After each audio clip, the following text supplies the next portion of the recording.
Chers étudiants, bonjour. Dans cette vidéo, on va voir la solution de l'exercice numéro 10, toujours de la série Travail-Énergie. Alors, dans l'exercice, on vous dit, la figure 10 représente une piste A, B, C de longueur BC qui est égale à 2 mètres, inclinée d'un angle alpha égal à 25 degrés par rapport à un tronçon horizontal CD qui est égal à 0,2 mètres, qui se termine par une piste demi-circulaire DE de rayon R est égal à 0,2 mètres, comme vous le voyez sur la figure. On donne sinus alpha égale à 0,42 et cosinus alpha égale à 0,90 pour vous faciliter les calculs. Une masse M qui est égale à 500 grammes, assimilée à un poids matériel, est placée en contact avec l'extrémité libre B d'un ressort de constante de raideur K, 15 newtons par mètre, et de longueur à vide L0. On supposera dans tout le problème que les frottements entre la masse M et la piste A, B, C, D sont caractérisés par des coefficients μS égale à 0,6 et μG, il y a mu glissement qui veut dire mu dynamique aussi, donc égal à 0,4. Par contre, les frottements sont négligeables sur la piste circulaire, demi-circulaire, DE. La première question vous dit, alors déterminer la compression maximale x0 du ressort pour rompre l'équilibre de la masse. Le ressort étant comprimé de x1 égale à 10 cm. Premièrement, déterminer la vitesse de la masse au point D. Et petit b, trouver l'expression de la vitesse Vm de la masse au point M caractérisée par l'angle θ qui est égal à OD/OM. Petit c, en déduire l'angle de remontée maximale θ max atteint par la masse M. Donc l'angle maximum atteint par la remontée de la masse M. Quelle doit être la valeur minimale de la vitesse au point D pour qu'elle arrive en E sans se décoller? Donc, dans cet exercice, il faut d'abord comprendre, ce qui se passe dans l'exercice. Donc, on a un ressort auquel, dans l'extrémité libre de ce ressort, on va attacher une masse. Alors, la première question, on vous dit déterminer la compression maximale x0 du ressort pour rompre l'équilibre de la masse. C'est-à-dire que je vais prendre la masse M, je vais essayer de comprimer le ressort. À partir d'un certain équilibre, à partir d'un certain moment, à partir d'une certaine compression x0, il y aura plus d'équilibre. Voilà. Donc, il faut commencer par représenter les forces. Donc, j'ai essayé de représenter juste la partie qui m'intéresse dans cette première question. Donc, quelles sont les forces appliquées sur le système HADA? Bien sûr, la force du poids, d'accord, qui est toujours verticale. La force de contact, C. Donc, dans cette piste, dans la piste A, B, C, voilà. Dans la piste A, B, C, on vous dit qu'il y a frottement. Ça veut dire que la force C ne sera pas perpendiculaire, mais elle sera légèrement inclinée vers la gauche. Pourquoi vers la gauche? Parce que la masse, elle va se déplacer dans ce sens. Donc, qu'est-ce que j'aurai? Il y a CY ou la C perpendiculaire, comme vous voulez. Ou j'aurai CX. D'accord? Donc, C, elle sera comme ça. C qui est égal à CX plus CY. Bien sûr, puisque je comprime le ressort dans ce sens, je le comprime comme ça, ça veut dire que le ressort, il veut toujours revenir à sa position initiale. Je le comprime vers le haut, donc la force élastique, elle sera dirigée vers le bas. Donc, c'est la force élastique. Je vais essayer de la représenter peut-être en rouge, comme mieux. Voilà, la force élastique, elle est vers le bas. Voilà. Donc, à partir de là, alors, on vous demande de déterminer la compression maximale. Donc, je vais essayer d'écrire la relation fondamentale. Donc, première question, on détermine x0. Donc, relation fondamentale de la dynamique, qu'est-ce qu'elle me donne? Somme des forces extérieures est égale à 0. Pourquoi 0? Parce que maintenant, l'équilibre. Donc, quelles sont les forces appliquées? Les forces appliquées sur la masse, c'est P plus C plus la force élastique qui est égale à 0. Alors, si j'essaye de projeter sur OX et OY, ou là, comme le P parallèle et perpendiculaire, là, je vais définir l'OX ou l'OY. Donc, OX, ce sera celui-là, ou l'OY, comme ça. Donc, il faut définir le repère. Donc, sur OX, bien sûr, C, la composante CX ou CY. La force électrique, la force élastique, a une seule composante suivant X. Par contre, la force du poids, a deux composantes. On a PY ou on a PX. D'accord? On a PX, l'axe, on a PX ou on a PY. Voilà. On a PX ou on a PY. Sachant que PX est égal à quoi? PX, c'est égal à P sinus alpha. Et PY, c'est égal à quoi? C'est P cosinus alpha. Donc, on a X ou on a Y. Donc, si je projette suivant X, bien sûr, puisque là, on a l'équilibre, on se met d'accord pour que la force de contact, aura la notation, c'est 0. D'accord? aura la notation, c'est 0. Parce qu'on a dynamique, C. Voilà. Donc, maintenant, on va commencer la projection. Alors, P, la projection de P sur OX, il y a PX, ou le PX, donc P sinus alpha. D'accord? Donc, c'est une composante positive parce que X, le repère l'MD. Maintenant, C0, on a une composante C0Y et C0X. Donc, ça sera moins C0X parce qu'elle est dans le sens inverse à X. Maintenant, plus la force élastique. D'accord? Qui est égale à 0. La force élastique est dans le même sens que X. Voilà. Maintenant, sur Y, on a C0Y. C0Y moins PY, où le PY il y a P cosinus alpha égale à 0. Voilà. Alors, on veut déterminer la compression maximale. La compression, on la force élastique. D'accord? Donc, je sais que, or, mu S est égal à quoi? Est égal à C0X sur C0Y.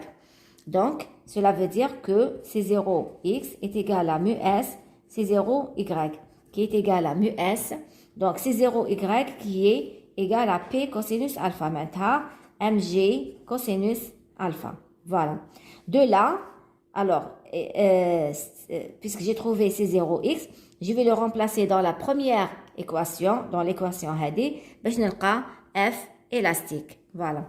Donc, F élastique est égal à quoi? C'est égal à C0X moins P sinus alpha.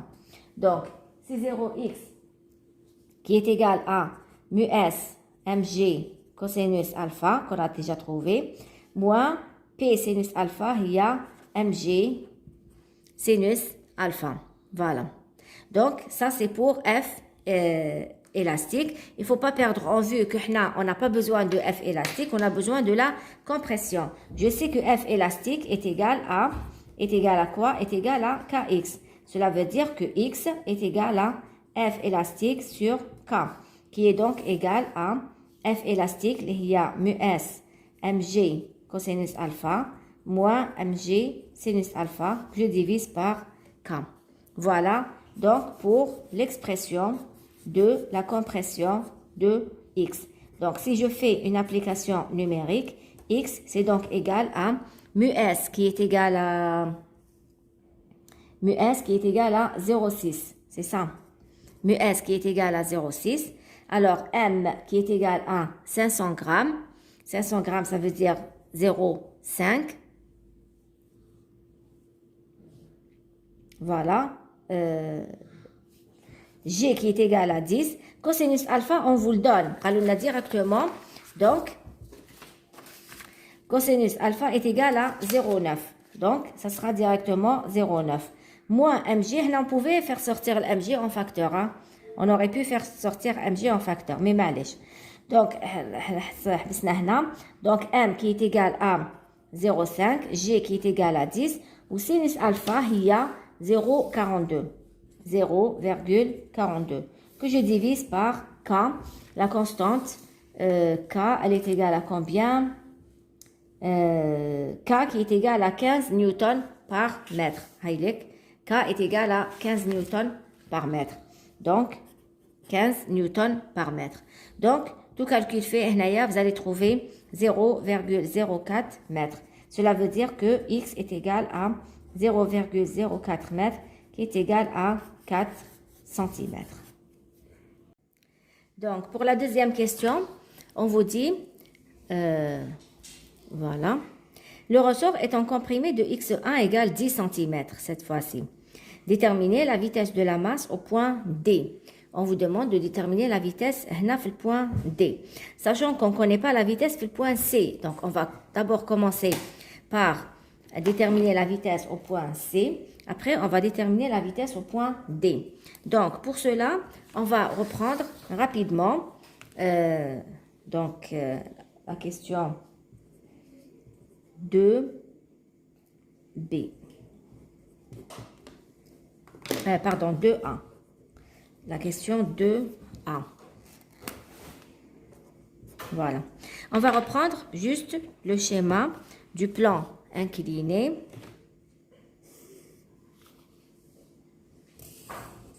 Donc voilà, le ressort, il est comprimé de, donc on a le point B. Le point B, on a le point C. Donc le point B, c'est donc du point A au point B.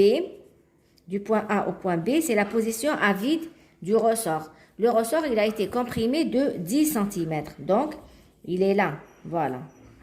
La masse. Voilà. Donc, la compression, on a ce que je vais appeler X1. Parce que en principe, ce qu'on a trouvé, on va l'appeler X0. La compression à l'équilibre. On va le noter X0. Voilà. Donc, là, je vais l'appeler X1. Donc, voilà. Donc, alors, maintenant, après avoir comprimé le ressort de X1 qui est égal à 10 cm, maintenant, le mobile, il va se déplacer. Le mobile, il va se déplacer sur le plan incliné. Bon, supposons qu'il se trouve ici, d'accord, dans son parcours. Donc, quels sont les points appliqués, quelles sont les forces, pardon, appliquées sur ce mobile? On a, bien sûr, la force du point, ou on a la force de C. Donc, C, puisqu'on a frottement, ça veut dire qu'il aura deux composantes, CX et CY. Donc, là, on aura la force C qui est comme ça, d'accord? Donc, on va écrire la relation fondamentale de la dynamique. Voilà. La relation fondamentale de la dynamique nous permet d'écrire P plus C égale à MA. Donc, si je vais projeter cette relation suivant X et Y, sachant que X, il est comme ça, Y, il est perpendiculaire à X. Donc, si je projette suivant X, bien sûr, donc alpha, je la retrouve ici. Alors là, j'aurai Px qui est égal à P sinus alpha. D'accord? Et là, j'aurai Py qui est égal à P cosinus alpha. Donc, si je projette sur X, je projette sur X et sur Y, j'aurai donc P sinus alpha qui est égal à Px, donc moins Cx égale à Ma. Et sur l'axe des Y, j'aurai moins P cosinus alpha qui est moins Py, d'accord, plus Cy égale à 0. Cx étant égal à quoi? Qui est égal à mu G ou la mu D. Là, on va suivre les notations de l'exercice. L'exercice, on a mu D, mu glissement. D'accord? Mu glissement, donc mu D ou la mu G, c'est Y, qui est donc égal à mu G. C'est Y qui n'est rien d'autre que P cosinus alpha. Maintenant, mg cosinus alpha. Voilà. Donc, à partir de là, je vais, pour trouver la vitesse au point C, je vais utiliser le théorème de l'énergie totale. Donc, l'énergie totale au point X1.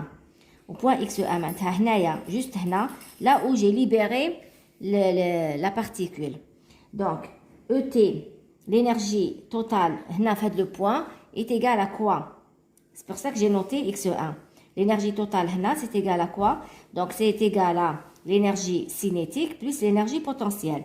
Donc, ce sera 1 demi de M V1 au carré plus l'énergie potentielle. C'est l'énergie potentielle, tu as le poids. Donc, ce sera mgh. D'accord? mgh. Que je vais noter H1, correspondant à X1.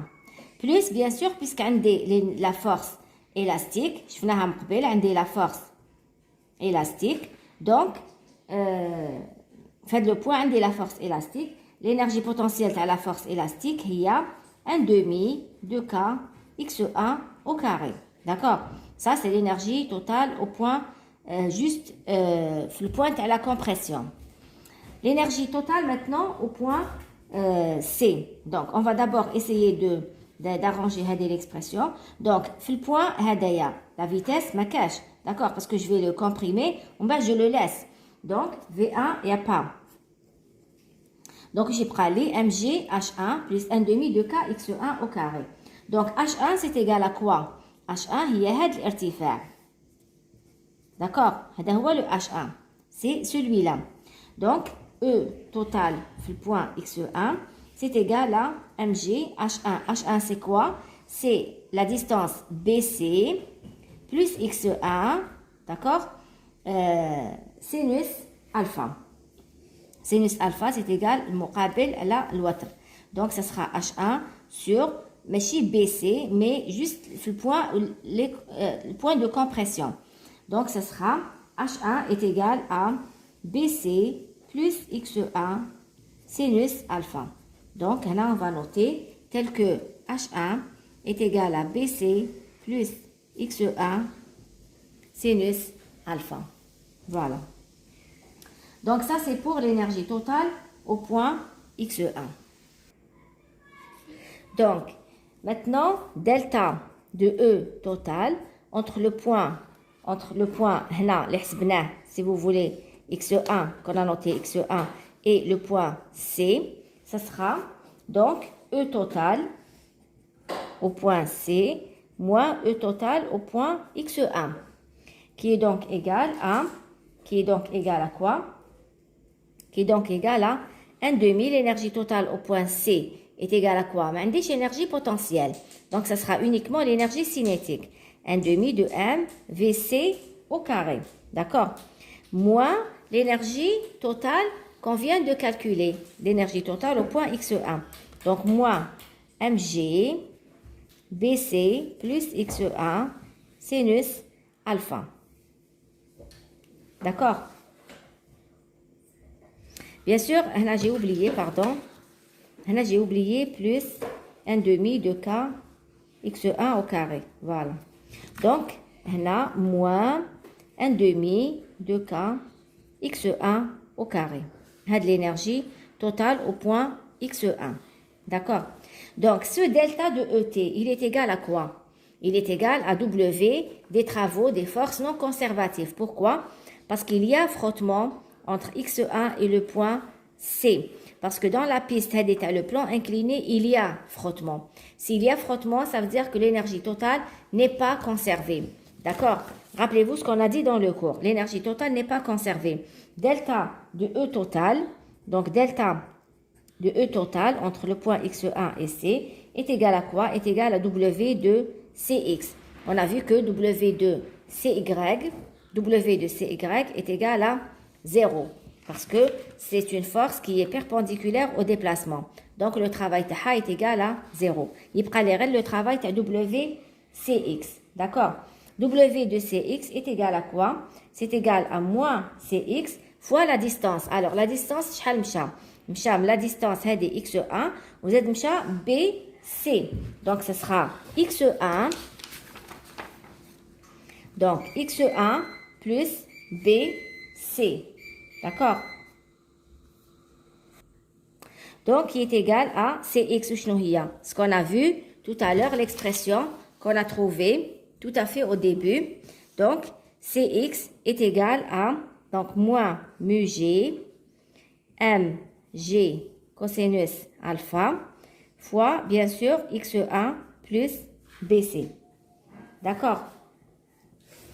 Donc, si je reviens à l'expression de delta de ET, ça sera donc 1 demi de m vc au carré moins mg bc plus xe1 sinus alpha moins 1 demi de k xe1 au carré est égal à quoi? Est égal à moins mu g mg cosinus alpha fois xe1 plus bc. À partir de là, je vais essayer de trouver vc au carré ou la vc. Donc, ce sera 1 demi de m vc au carré qui est égal à moins mu g mg cosinus alpha xe1 plus bc. Voilà. Donc, plus mg bc plus xe1 sinus alpha plus 1 demi de k xe1 au carré. Donc, pour vc au carré, je vais la laisser au carré parce que le but ici, ce n'est pas de calculer vc, mais de calculer vd. Donc, vc sera au carré qui m'a là. Vous allez voir pourquoi. Donc, vc au carré, c'est égal à quoi? Donc, je vais multiplier par 2 et diviser par m. Donc, ce sera, alors, quand je divise par m, là, j'aurai moins 2 mu g cosinus alpha xe1 plus bc plus 2g bc plus xe1 sinus alpha plus m k, non, je divise par m. Donc, divisé par m. Donc, je multiplie par 2, je divise par m, donc k sur m, xe1 au carré. Donc, si je vais faire sortir le 2 bc plus xe1 en facteur, là, j'aurai donc 2g xe1 plus bc en facteur. Donc, 2g xe1 plus bc, 2g xe1 plus bc. Donc, j'ai pris sinus alpha moins mu g cosinus alpha plus k sur m xe1 au carré. Ça, c'est pour VC au carré. Maintenant, le travail n'est pas terminé. Pourquoi? Parce qu'on cherche la vitesse de VD. Et là, je vais représenter la partie qui nous intéresse sur CD. CD. Le mobile, il est là. Alors, sur CD aussi, il y a frottement. Donc, les forces appliquées sur le mobile, là, ce sera le poids. Puisque le mobile, il se déplace dans ce sens, donc la force de contact, elle sera comme ça. On a une composante perpendiculaire et une composante parallèle, où la c'est Y et CX. Donc, de la même façon, je vais écrire la relation fondamentale de la dynamique sur la partie CD. Qu'est-ce que j'aurai? J'aurai P plus C égale à MA. Donc, si je dois projeter, j'aurai moins. Alors, je projette sur X et sur Y. Donc, ce sera, puisque le header est déjà le halaka, donc, ce sera moins CX égale à MA.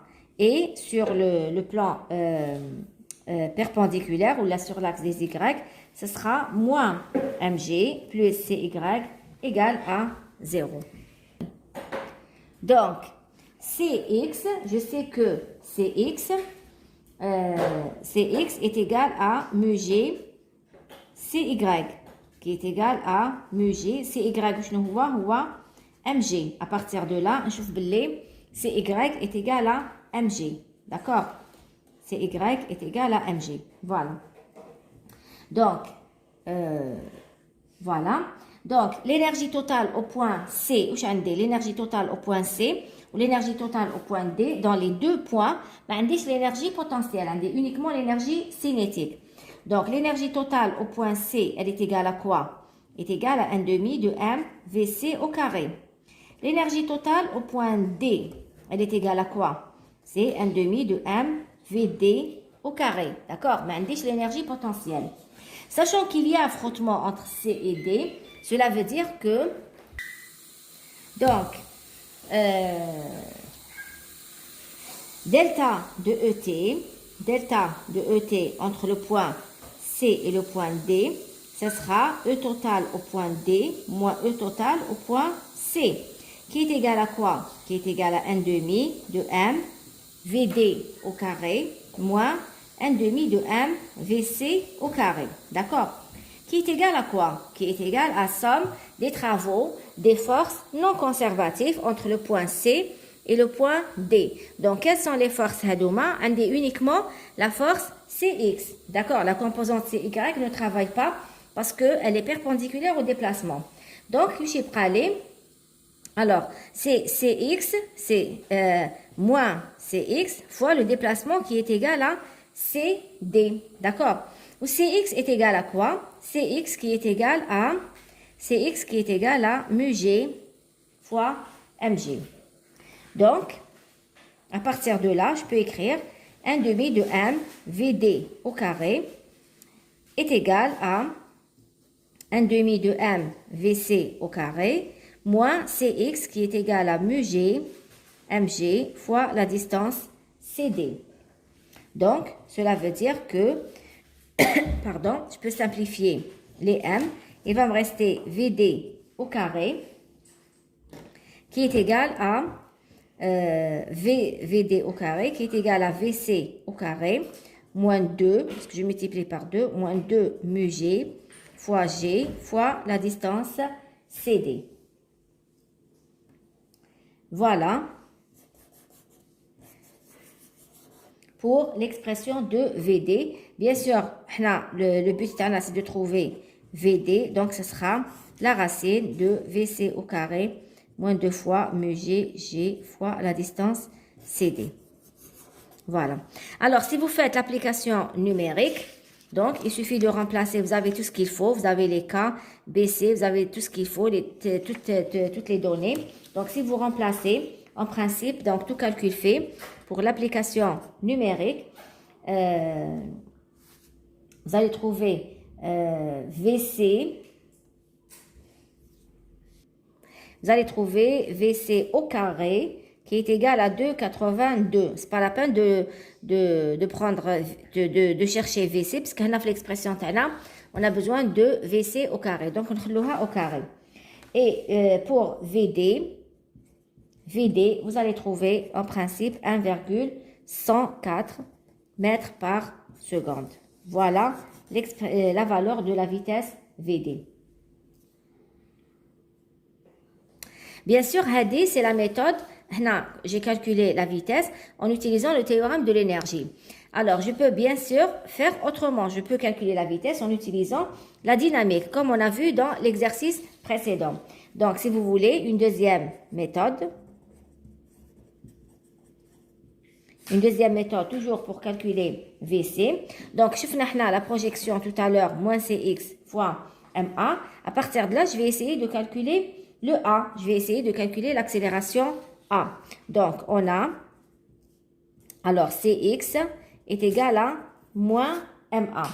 Cela veut dire que A est égal à moins CX sur M. Moins CX qui est égal à quoi? Qu'on a déjà calculé. On a déjà trouvé CX ou mu G CY qui est égal à mu G fois MG.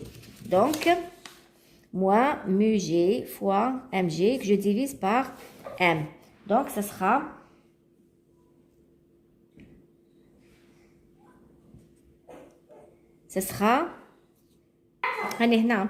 qui est égal à moins mu G fois G. Bien sûr, je simplifie les M.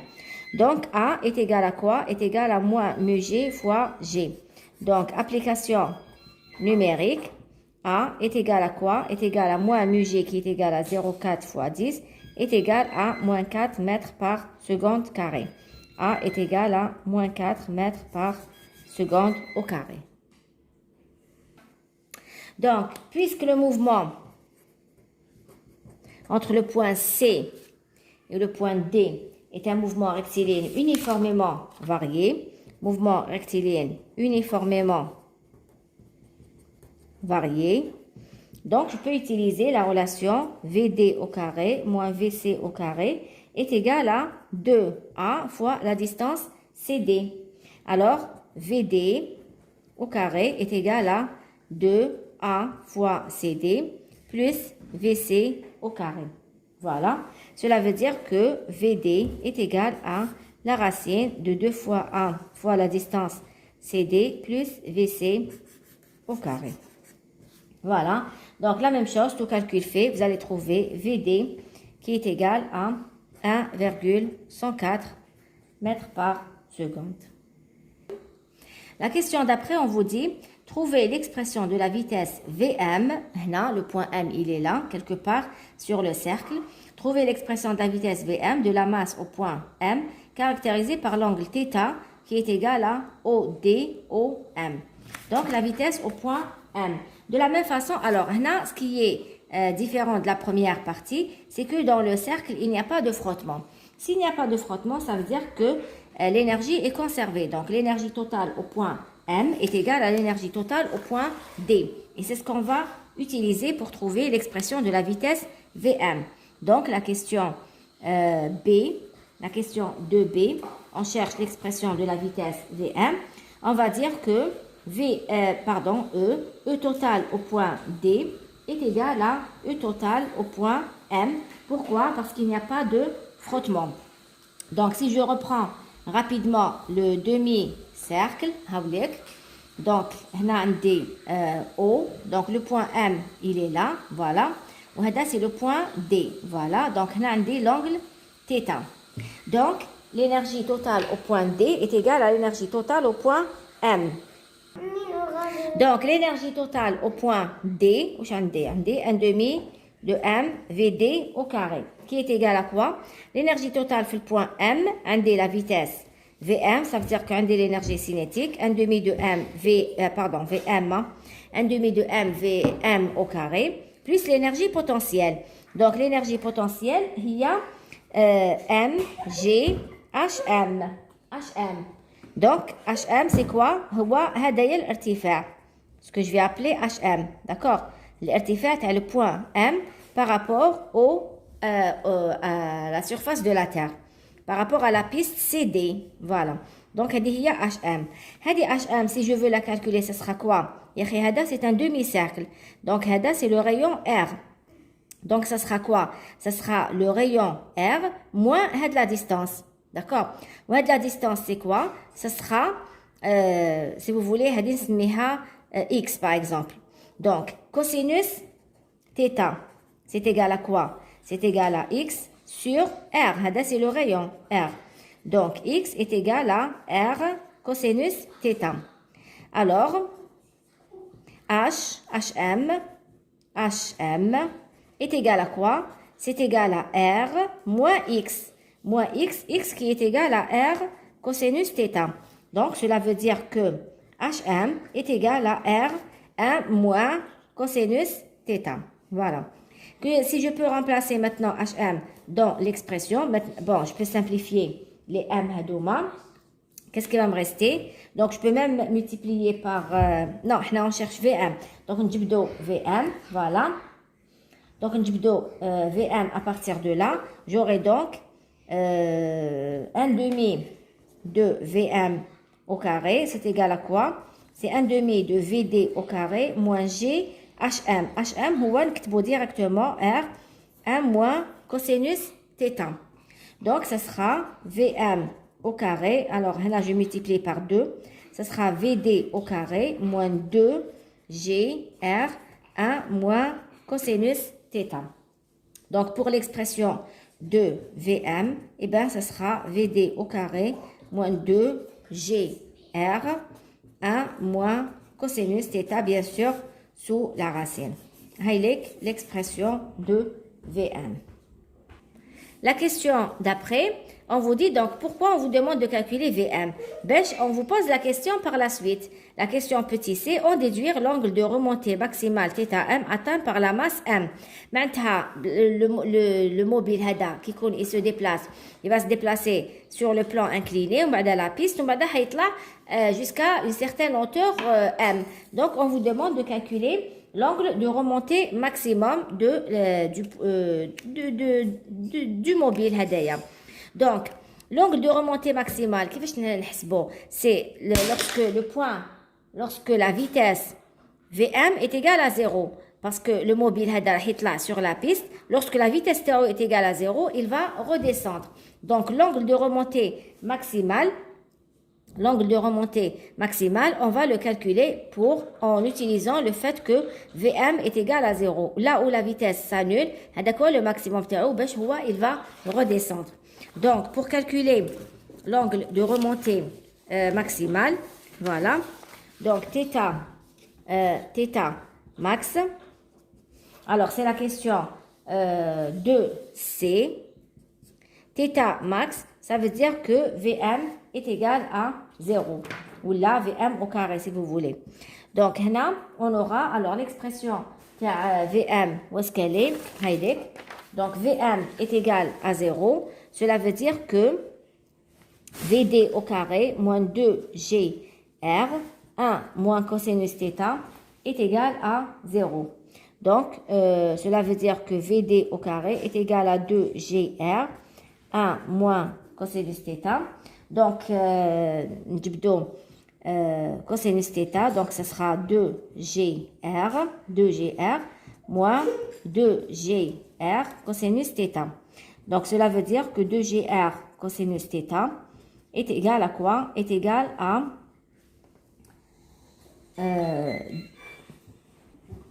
donc, cosinus θ est égal à quoi? C'est 2gr moins Vd au carré que je divise par 2gr. Cela veut dire cosinus θ, autrement dit, 1 moins Vd au carré sur 2gr. À partir de là, je calcule cosinus θ. Si je trouve cosinus θ, ça veut dire que je trouve θ facilement. Donc, tout calcul fait, cosinus θ est égal à 0,695, vous allez trouver. Et cela correspond à θ max, qui est égal à 45 degrés, aux environs de 45,77 degrés. La question d'après, plutôt la troisième question, la dernière, on vous dit quelle doit être la valeur minimale de la vitesse au point D pour qu'elle arrive en E sans décoller. Quelle doit être la vitesse au point D pour que le mobile arrive jusqu'au point E sans se décoller. Donc, pour trouver la vitesse au point D, on va raisonner sur la force de contact. Donc, si le mobile arrive au point E, ça veut dire qu'il y a une force de contact. Ça veut dire que C, donc on va noter, troisième question. Donc, si je représente la partie circulaire de la trajectoire, le mobile, quand il se trouve ici, il est soumis à la force du poids et il est soumis à la force C, la force de contact qui est perpendiculaire à la piste. Si le mobile ne se décolle pas, ça veut dire que, donc, qu'est-ce qu'on cherche, qu'est-ce qu'on va mettre pour l'équation? On va mettre VD, voilà. Donc, pour que le mobile ne se détache pas, il faut que C soit supérieur à 0. Il faut que la force de contact existe et qu'elle soit supérieure à 0. Je ne peux pas dire supérieure ou égale parce que si elle est égale à 0, ça veut dire que le mobile ne se trouve plus au point au point E, voilà. Donc, il faut que C au point E soit supérieur à 0, voilà. Donc, la force de contact au point C, bien sûr, la relation fondamentale de la dynamique. Relation fondamentale de la dynamique, qu'est-ce qu'elle me donne? Elles sont des forces égales à MA. Donc, quelles sont les forces? P plus C égale à MA. Cela veut dire que C est égal à quoi? Cela veut dire que C est égal à MA. C est égal à MA moins P. Voilà. Donc, si je dois projeter l'équation Hadia qui est une relation vectorielle, si je dois la projeter, je vais la projeter sur l'axe normal. D'accord? Je vais la projeter sur l'axe normal. Hada, par exemple. Bon, on va le noter. Bon, il n'écrit pas. On va le noter, mais l'axe normal. D'accord? Donc, sur l'axe normal, Hada, c'est un mouvement circulaire. Donc, voilà l'axe normal. Donc, le mouvement circulaire. Donc, le A, l'accélération, c'est une accélération normale. Donc, l'accélération, elle est aussi dirigée suivant la normale. Donc, C ou le A ou le P, suivant la même droite. Donc, je peux dire que C est égal à MA moins P. C qui est égal à MA moins MG. Voilà. D'accord? Donc, A qui est égal à quoi? C qui est égal à M. Donc, A. A, c'est égal à quoi? A, c'est l'accélération normale. D'accord? L'accélération normale. L'accélération normale, elle est égale à quoi? Elle est égale à VE au carré sur R. Donc, moins mg. D'accord? Donc, si je reviens à la condition TAE, ça sera C de E supérieur à 0. Donc, elle égale normalement C de E. Hein? C fait le point E. Voilà. Donc, C de E supérieur à 0. Cela veut dire quoi? Cela veut dire que M, VE au carré sur R, moins mg supérieur à 0. D'accord? Donc, je peux faire sortir le m en facteur, ou nheha. Donc, ça sera VE au carré parce que c'est une grandeur positive. M est supérieur à 0, donc il faut que ce qui reste entre parenthèses soit supérieur à 0. Hagda. D'accord? Supérieur à 0. D'accord? Donc, il faut que, alors, V de E au carré, si je multiplie par R, ça sera V de E moins RG supérieur à 0. D'accord? Cela veut dire que V de E au carré soit supérieur à RG. D'un côté. Et d'un autre côté, comment je peux trouver cette vitesse V de E? Eh bien, je vais utiliser la conservation de l'énergie totale. Parce que le point D, c'est le point D, oui. Donc, entre le point D et le point E, l'énergie est conservée. Pourquoi l'énergie est conservée? Parce qu'il n'y a pas de frottement. Donc, l'énergie totale au point D est bien égale à l'énergie totale au point E. D'accord? Donc, l'énergie totale au point D est égale à quoi? Est égale à 1 demi de M VD au carré, qui est égal à l'énergie totale au point E, qui est égal à 1 demi de M VE au carré, plus MGH, l'énergie potentielle. Ou l'HTI, l'HTI, ce n'est rien d'autre que 2R. Parce que là, H, hada R ou hada R. Donc, ça sera 2R. Voilà. Donc, à partir de là, nous V de E. Donc, ça sera, donc je peux simplifier les M, il prend les 1 demi de VD au carré égale à 1 demi de VE au carré plus 2GR. Cela veut dire que 1 demi de VE au carré est égal à 1 demi de VD au carré moins 2GR. Donc, si pour trouver V de E au carré, je vais la laisser le carré parce que là, c'est le carré. Donc, V de E au carré, il y a VD au carré moins 4GR. Voilà. Donc, je vais remplacer l'expression V de E que je viens de trouver dans la condition Hadia que j'ai trouvée tout à l'heure. Donc, cela veut dire que la condition Hadi, elle devient VD au carré moins 4GR supérieur à RG. Donc, VD au carré supérieur à quoi? Supérieur à RG plus 4RG, donc 5RG. Cela veut dire que VD doit être supérieur à la racine de 5RG. D'accord? Il est que la condition que doit satisfaire la vitesse VD pour que le mobile ou la masse Hadia atteint le point E. Donc, tout calcul fait. Là, VD va être égal, supérieur à 5RG, donc un des R qui est égal à combien? Le rayon est égal à 0,2, donc 0,2 fois G qui est égal à 10 fois 5, on trouve supérieur à racine de 10, donc VD doit être supérieur à 3,16 mètres par seconde. Ça, c'est pour l'application numérique. Voilà, je vous remercie de votre attention et je vous souhaite bon courage pour la suite.